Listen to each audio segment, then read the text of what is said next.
السلام عليكم ورحمة الله وبركاته. إن الحمد لله نحمده ونستعينه ونستغفره ونعوذ بالله من شرور أنفسنا وسيئات أعمالنا. من يهده الله فلا مضل له ومن يضلله فلا هادي له. أشهد أن لا إله إلا الله وحده لا شريك له، وأشهد أن محمدا عبده ورسوله صلوات الله وسلامه عليه وعلى آله وصحبه وسلم تسليما كثيرا. يا أيها الذين آمنوا اتقوا الله حق تقاته ولا تموتن إلا وأنتم مسلمون. يا أيها الذين آمنوا اتقوا الله وقولوا قولا سديدا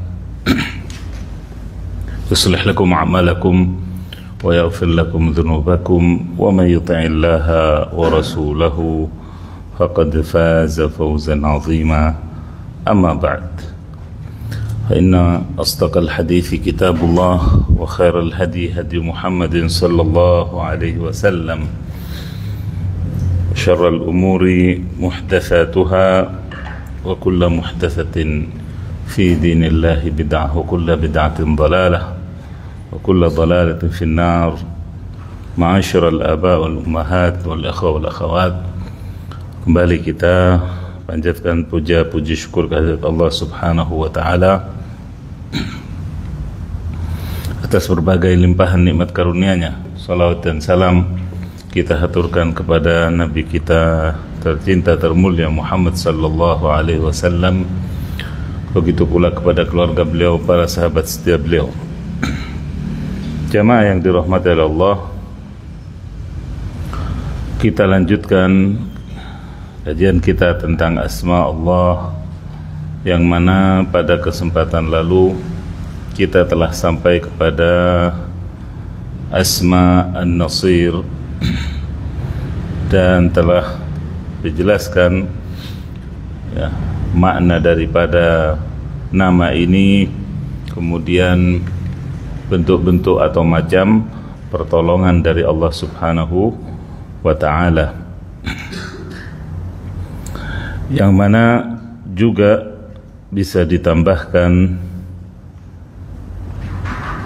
bahwasanya An-Nasr, kemenangan atau pertolongan itu datangnya dari Allah Subhanahu wa ta'ala, bukan dari banyaknya anggota pasukan kalau itu perang, bukan karena banyaknya juga pendukung kalau itu suatu program ataupun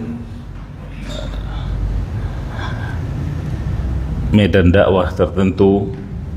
Semuanya sekali lagi dari sisi Allah Subhanahu wa ta'ala. Dan juga kemenangan itu berkaitan dengan usaha dan upaya kita yang Allah lihat dan Allah restui, yang Allah lihat dan Allah restui. Sebagaimana pada surah Muhammad ayat ke-7 Allah nyatakan, ya ayyuhalladzina amanu in tansurullaha yansurkum wa yutsabbit aqdamakum. Wahai orang-orang yang beriman, jika kalian menolong Allah, yaitu menolong agama Allah, meninggikan al-Islam, meninggikan kalimat Allah, niscaya juga Allah akan menolong kalian dan mengokohkan posisi kalian. Ini wa'dun minallah, ini janji dari Allah, sedang Allah tidak pernah mengingkari janjinya. Pada surah Al-Anfal ayat ke-10 juga Allah nyatakan, wa man nasru illa min indillah, dan tidak ada kemenangan kecuali itu dari sisi Allah. Tidak ada kemenangan kecuali dari sisi Allah.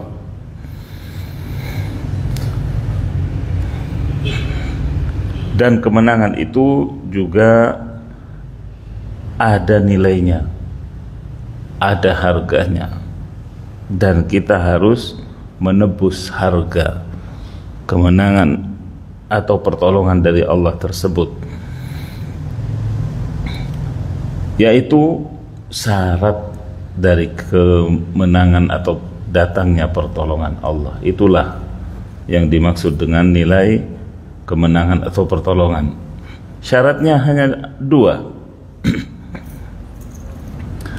al-iman wal-i'dad, iman dan persiapan ataupun upaya perjuangan. Itu dua syarat itu. Kalau Allah melihat iman kita benar, iman kita cukup, maka Allah juga melihat syarat berikutnya, yaitu upaya kita. Adapun upaya di sini adalah upaya yang maksimal dari seorang hamba. Tidak harus sama, sepadan dengan musuh, tidak. Tapi Allah melihat upaya kita, dan sepanjang sejarah sebagaimana ya, saya telah ungkapkan, sepanjang sejarah sejak perang Badar sampai nanti perang akhir zaman sekalipun, pasti jumlah kaum muslimin lebih banyak apa sepadan? Lebih sedikit. Karena yang dilihat oleh Allah bukan jumlahnya, tapi iman kita dan juga kesungguhan kita atau persiapan kita. Wa'iddu lahum istata'tum min quwwah. Adakan persiapan ya, dengan kekuatan yang kalian miliki. Maksimalkan kekuatan yang kalian miliki. Itu saja yang Allah lihat. Kebenaran iman seorang hamba atau satu kelompok atau para pejuang, kemudian kesungguhannya dalam mempersiapkan segalanya. Kemudian juga asma berikutnya yang ada kaitannya tentunya dengan An-Nasir, yaitu khairun nasirin. Allah subhanahu wa ta'ala sebagai zat yang sebaik-baik penolong.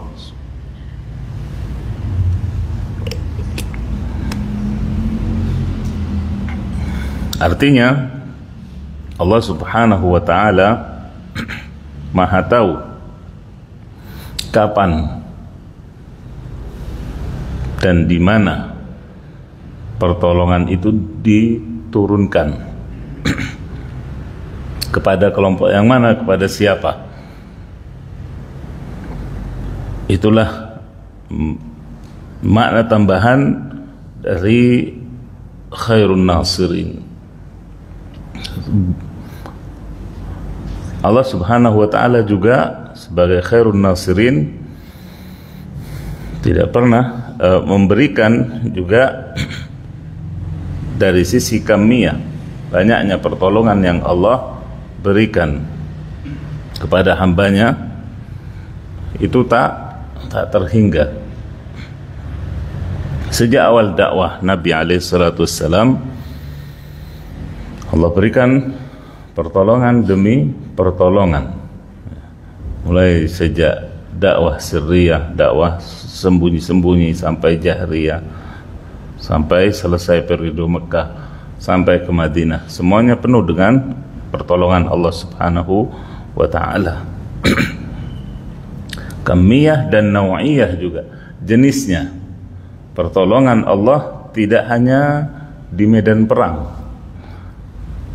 tidak hanya di medan dakwah, tapi di berbagai lini kehidupan, bahkan mencakup juga pertolongan terhadap individu-individu.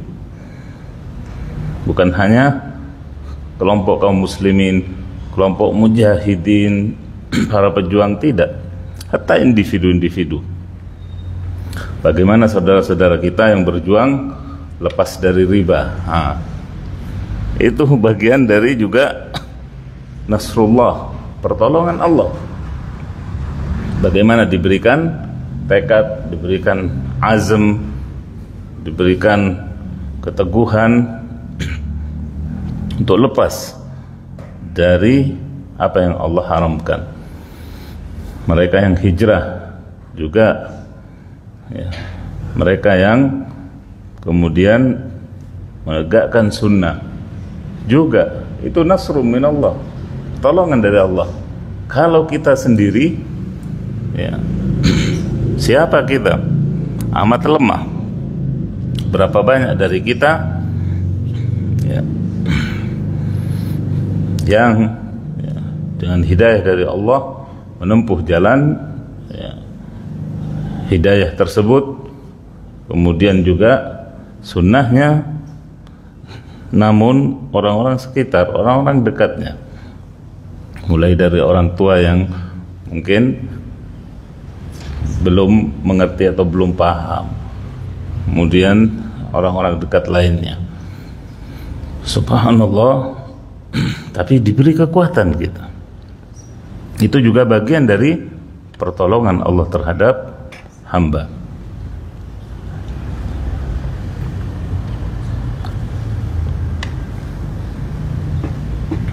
Nah, jamaah yang dirahmati oleh Allah, kita kembali kepada buku mini kita untuk lihat dan melengkapi keterangan yang telah lalu tentang asma Allah, dua asma Allah, An-Nasir dan Khairun Nasirin. Di sini disebutkan bahwasanya asma Allah An-Nasir disebutkan sebanyak 4 kali dalam Al-Quran. Di antaranya pada surah Al-Hajj, wa'tasimu billahi huwa maulakum fa ni'mal maula wa ni'man nasir. Dan berpegang teguhlah kepada Allah, Dia pelindungmu, Dialah sebaik-baik pelindung dan sebaik-baik penolong. An-Nasir di sini disebutkan juga berarti zat yang menolong para rasul, para nabi, wali-wali atas musuh-musuh mereka di dunia dan di akhirat. Dan pertolongan juga di sini sekali lagi bukan hanya kemenangan dalam medan perang, tapi juga kalau itu nabi dan rasul atau dakwah adalah kemenangan hujjah, kemenangan hujjah. Ketika Nabi Ibrahim berdialog dengan Namrud misalnya, bagaimana Nabi Ibrahim mampu membungkam Namrud ketika mengaku saya juga bisa begini, saya juga bisa begitu. Fa inna Allah ya'ti bisyamsi minal masyriq fa'ti biha minal maghrib fabuhita alladhi kafar. Taib. Ya, ketika Allah yang menghidupkan dan mematikan, Namrud mendatangkan 2 orang, yang satu dia bunuh, yang satu dia biarkan. Ini saya buat hidup, ini saya buat mati. Lucu, ya kan? Maka kemudian Nabi Ibrahim katakan, baik, kalau Rabbku Allah itu mendatangkan matahari terbit dari timur, tenggelam di barat. Sekarang kamu balik coba bungkam. yang namanya Namrud tidak bisa menjawab dari mana dia akan menggerek matahari, ya kan? Maka terbungkamlah orang-orang atau mulut orang yang kafir. Itu juga nasr minallah, kemenangan dengan dibukakannya atau diwahyukannya kepada beliau hujjah. Kemudian juga ketika menghancurkan berhala-berhala, dibiarkan yang paling besar, kemudian kampaknya ditaruh di pundak berhala yang besar. Ketika dipanggil, diinterogasi, disalah-salahkan, jangan tanya saya, tanya kepada patung yang besar, apa yang dia perbuat kepada anak buahnya yang kecil-kecil.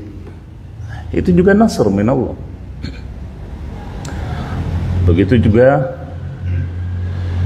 kalau di masa Nabi kita Muhammad sallallahu alaihi wasallam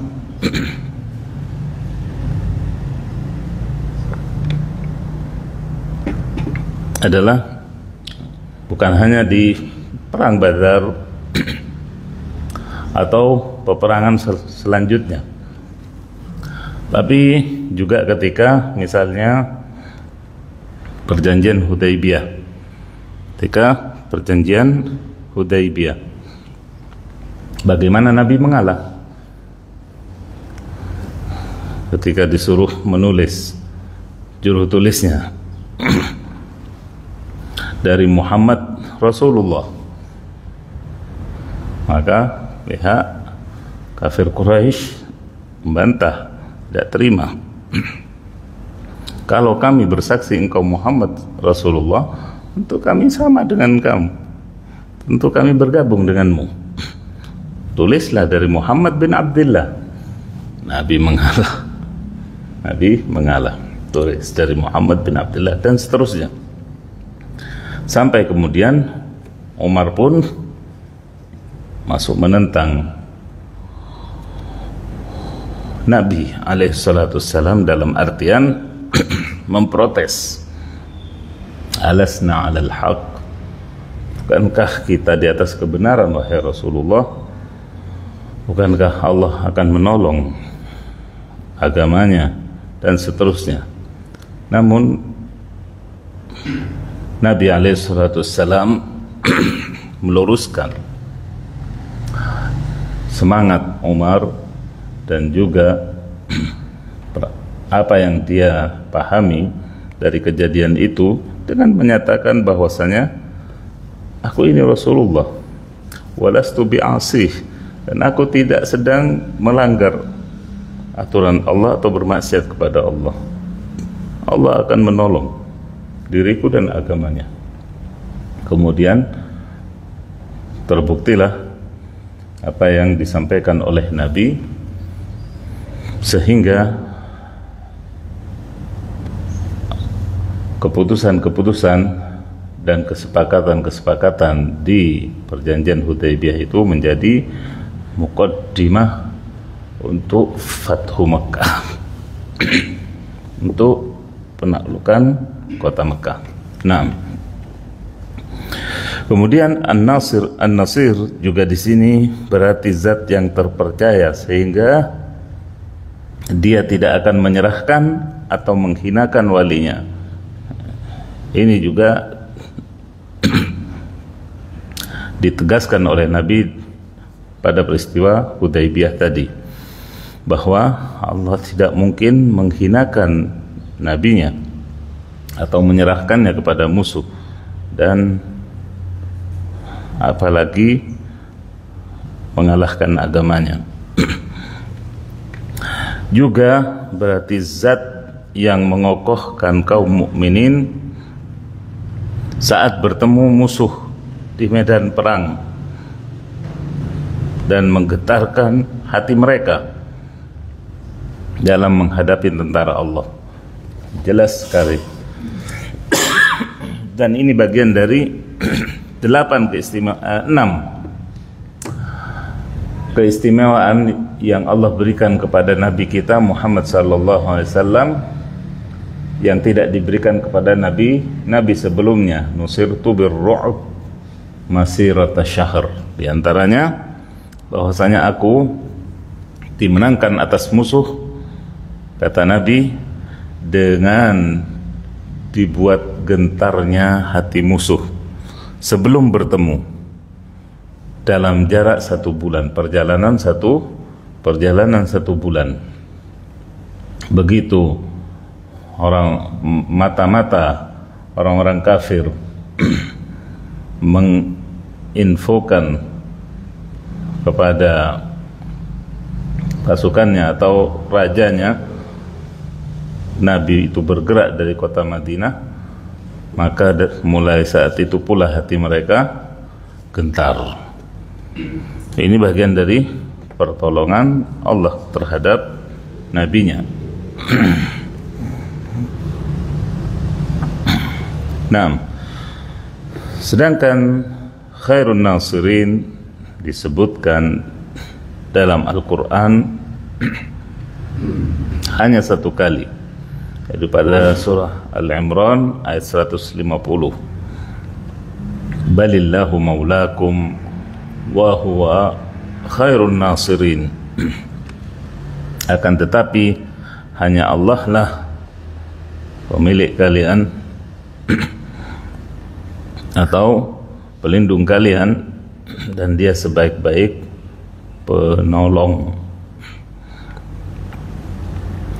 Sebaik-baik penolong berarti sebaik-baik dari berbagai sisi ya. Tadi sudah disinggung waktunya. Terkadang manusia terburu-buru,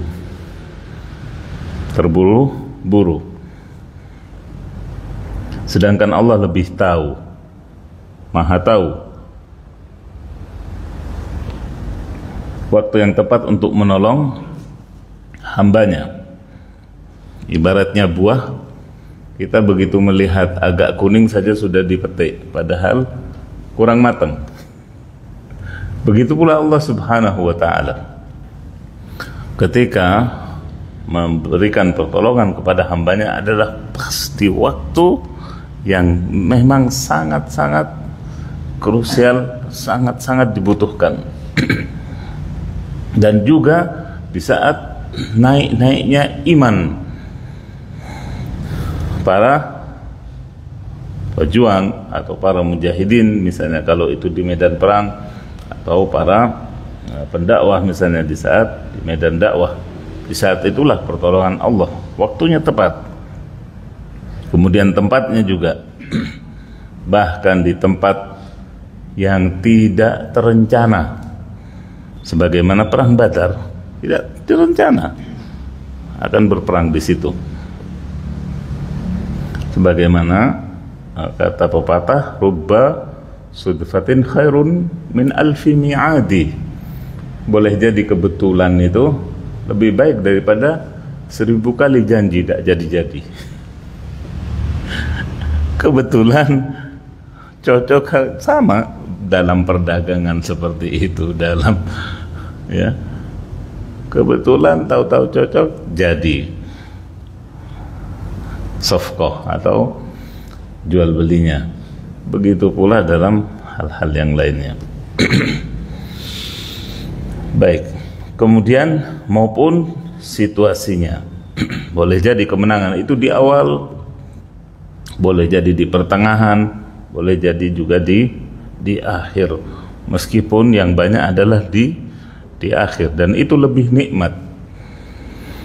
Ya, lebih memberikan kelegahan dan kepuasan di akhir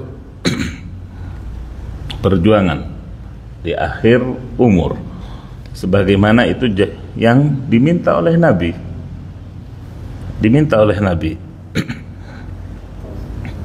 dalam beberapa doa beliau agar dijadikan apa? Kayanya di masa tuanya. jayanya di masa tuanya, juga kemenangan di akhir umur beliau. Adapun pertolongan manusia dikatakan di sini terbatas dan kadang tidak ikhlas atau pamrih. Nah, maka gantungkanlah pertolongan kita hanya kepada Allah Subhanahu wa ta'ala. Dan ujian, fitnah ataupun bala itu justru mengasah justru mengasah keikhlasan, mengasah kesungguhan, meningkatkan derajat keimanan ataupun juga derajat balasan di surga.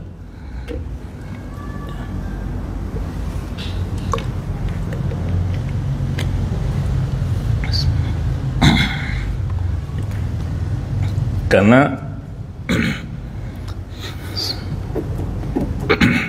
watak manusia itu terburu-buru. Khuliqal insanu ajula. Manusia itu terburu-buru, pengen cepat menang, pengen cepat sukses, pengen cepat lulus. Kalau yang pelajar atau semuanya pengen buru-buru. Juga dalam mendapat pertolongan dari Allah Subhanahu wa ta'ala. Padahal disitulah sekali lagi Allah menguji hambanya, menguji kesungguhannya, keikhlasannya, menguji juga hal-hal yang lainnya. Baik, jamaah yang dirahmati Allah, tinggallah poin terakhir dari dua asma ini, yaitu manfaat beriman pada asma Allah An-Nasir dan Khairun Nasirin. Yang pertama di sini dikatakan siapa yang tidak percaya pada janji pertolongan Allah atau ragu akan hal itu, berarti ia telah suudzon atau berprasangka buruk kepada Allah dan merendahkan An-Nasir. Na'udzubillah tsumma na'udzubillah. Karena hal itu berarti ia mensifatinya secara tidak layak, mensifati Allah dengan hal yang tidak layak. Sedangkan prasangka kepada manusia saja, prasangka buruk kepada manusia saja itu adalah dosa, apalagi berprasangka buruk kepada Sang Khalik Allah Subhanahu. Maka semoga kita dijauhkan dari hal yang demikian.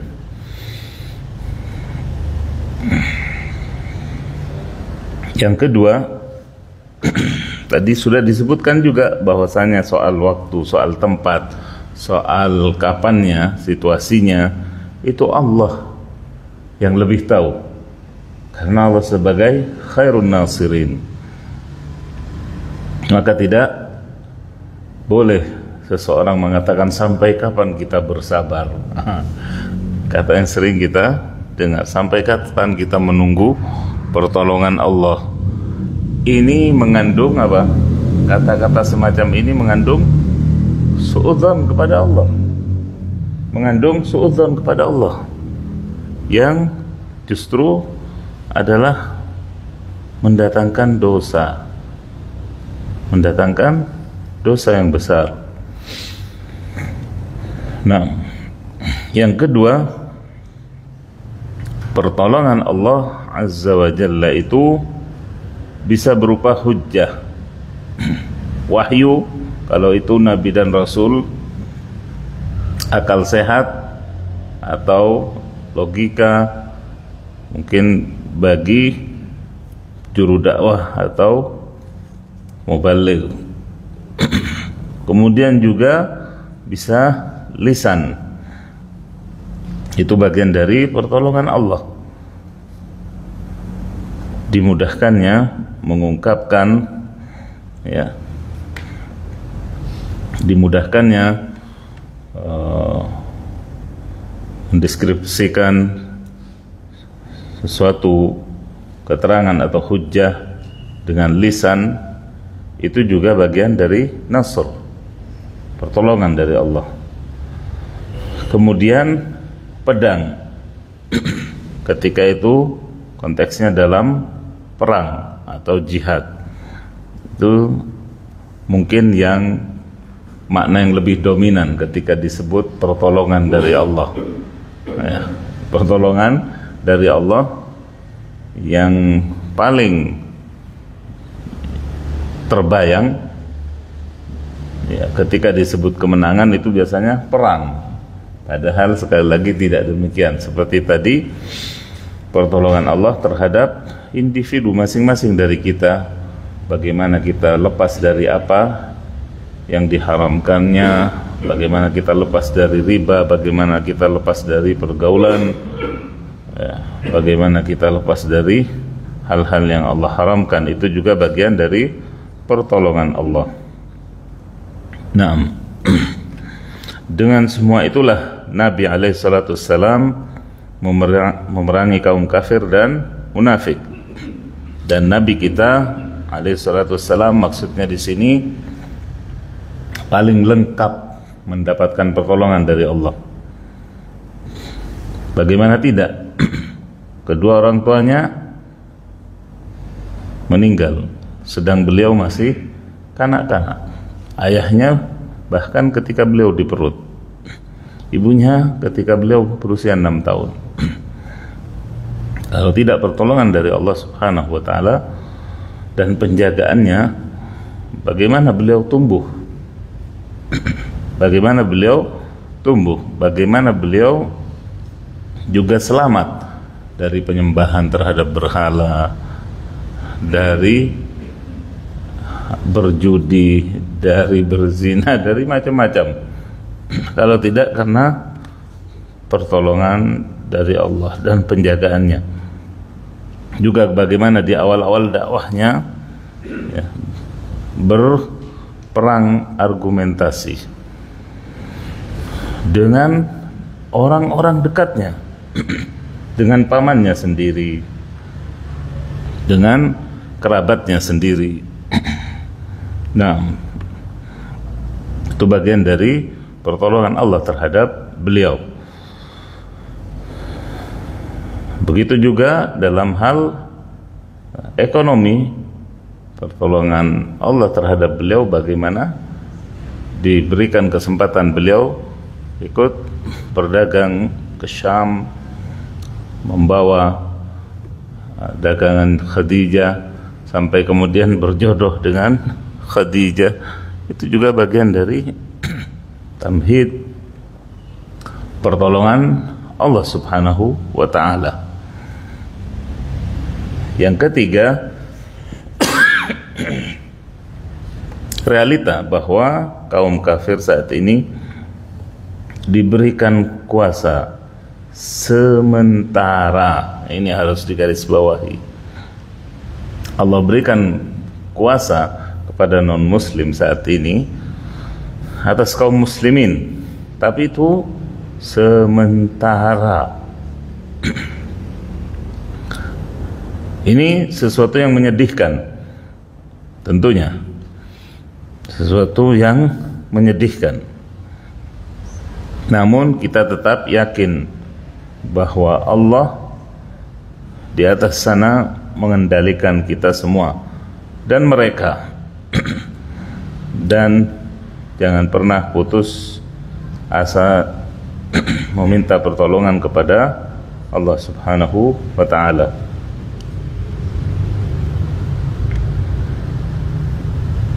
Ya, sejak runtuhnya misalnya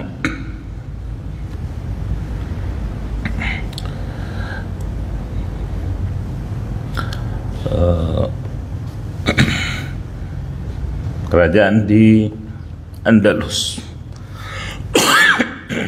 kerajaan di Andalus, sejak runtuhnya itu, ya, maka kelompok kufar dari Eropa itu datang menjelajah ke seluruh dunia, termasuk dunia Islam, terutama menjadi bidikan mereka untuk menjajah negeri-negeri kaum muslimin. Kalau kita baca sejarah, ya, bagaimana Portugis atau Portugal sebagai penjajah pertama, kapan datang ke Indonesia? 1600-an ya, Masehi, yaitu ketika kerajaan di Andalus, kerajaan kaum muslimin runtuh. Sejak itu, ya, mereka berkuasa, kemudian perang dunia I, perang dunia II, dan seterusnya, sampai kemudian sekarang, ya, perang ekonomi, perang politik, perang sosial, semuanya, perang media sekarang, ya kan? Medianya dipegang siapa? Kreator muslim. YouTube-nya dipegang siapa? Mereka. Tapi sekali lagi itu menyedihkan di satu sisi, tapi tidak membuat kita putus asa. Jangan sampai membuat kita lemah, putus asa, menyerah. Tidak. Justru penemuan-penemuan mereka kita gunakan untuk media dakwah yang menemukan atau menciptakan YouTube siapa? Muslimkah? Bukan, tapi kita pakai untuk dakwah. Begitu pula aplikasi-aplikasi dan lain sebagainya, semua media.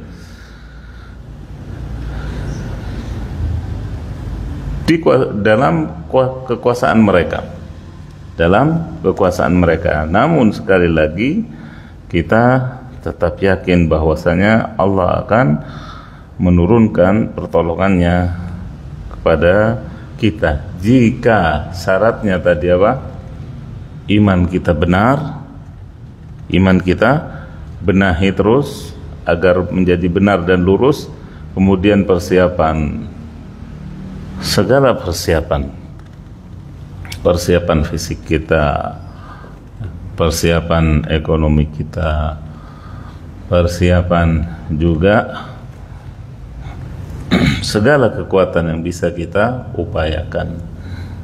Di situ Allah akan melihat upaya kita.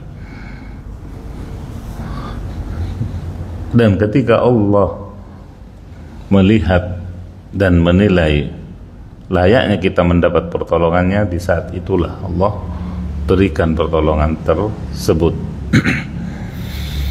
Nah, yang keempat, pertolongan Allah berkaitan dengan lurusnya akidah kaum mukminin, kepatuhannya pada syariatnya, kepeduliannya pada Islam dan kaum muslimin. Ini yang juga harus banyak kita benahi. Bagaimana sesuatu yang menyedihkan dan mungkin ya semua orang yang ya lurus akidahnya akan tersayat hatinya ketika misalnya melihat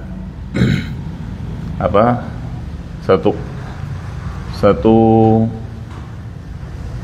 potongan video pesawat yang mengalami gangguan sampai mau jatuh, yang diseru bukan ya Allah atau ya Rahman ya Rahim atau nama-nama Allah yang lainnya. Itu di satu pesawat yang dikenal dari kelompok di luar Ahlus Sunnah, justru yang diseru adalah ya Ali, ya Fatimah, ya Ja'far dan yang lain. Bagaimana Allah akan mendatangkan pertolongannya kepada kaum yang demikian? Meskipun slogannya laknatullah ala Amerika, laknatullah ala Yahud, omong kosong. Yang diseru bukan Allah di saat kejepit seperti itu, ya, slogan kosong. Kalau dalam keadaan terjepit seperti itu, melihat maut saja yang diingat bukan Allah, lantas bagaimana kalau lagi happy? Bagaimana kalau lagi aman?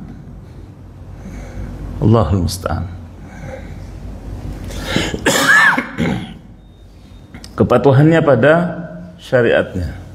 Nah, bagaimana ya satu kelompok dari kaum muslimin yang menjadikan syariat itu sebagai, dikatakan sebagai apa, bungkus atau sebagai kulit, sedangkan pemahaman ataupun amaliyahnya dia itulah adalah tingkatan yang lebih tinggi dari syariat.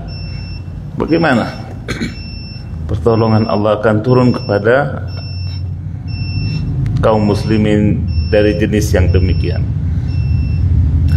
Kepeduliannya pada Islam dan kaum muslimin ini juga tidak sedikit dari kaum muslimin yang di bawah garis kemiskinan, yang tidur sedang perutnya kosong,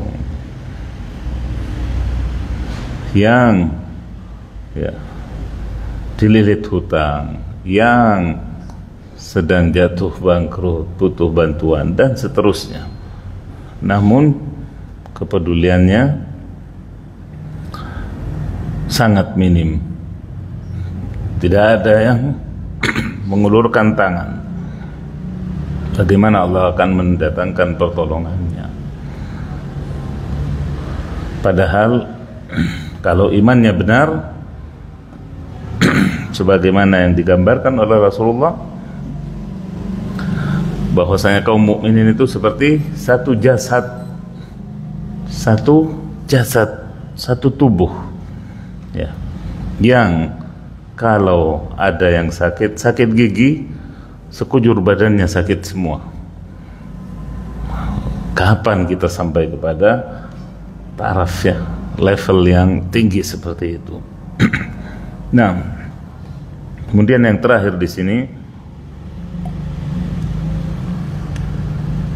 hadirnya rasa butuh kepada pertolongan Allah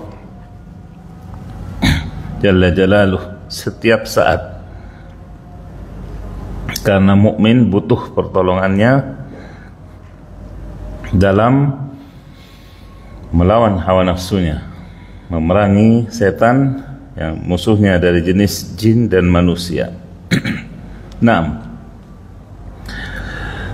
semakin lambat Allah turunkan pertolongannya, maka rasa butuh kita semakin besar.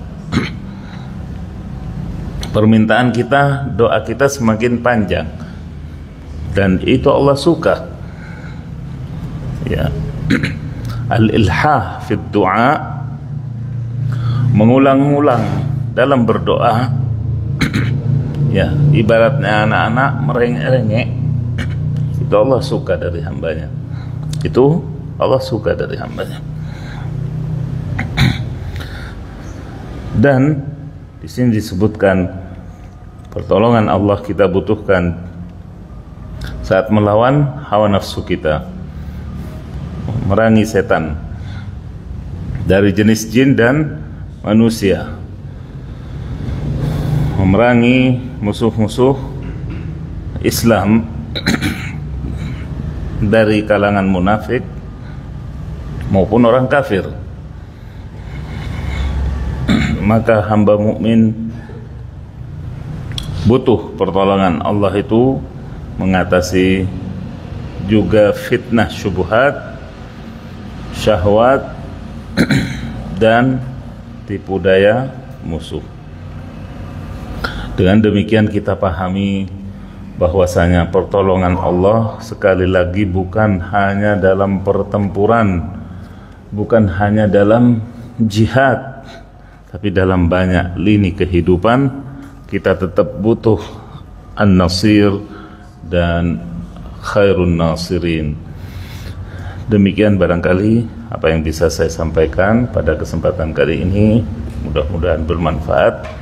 Karena waktu juga saya akhiri dengan doa kafaratul majlis. Subhanakallahumma wa bihamdik, asyhadu an la ilaha illa anta astaghfiruka wa atubu ilaik.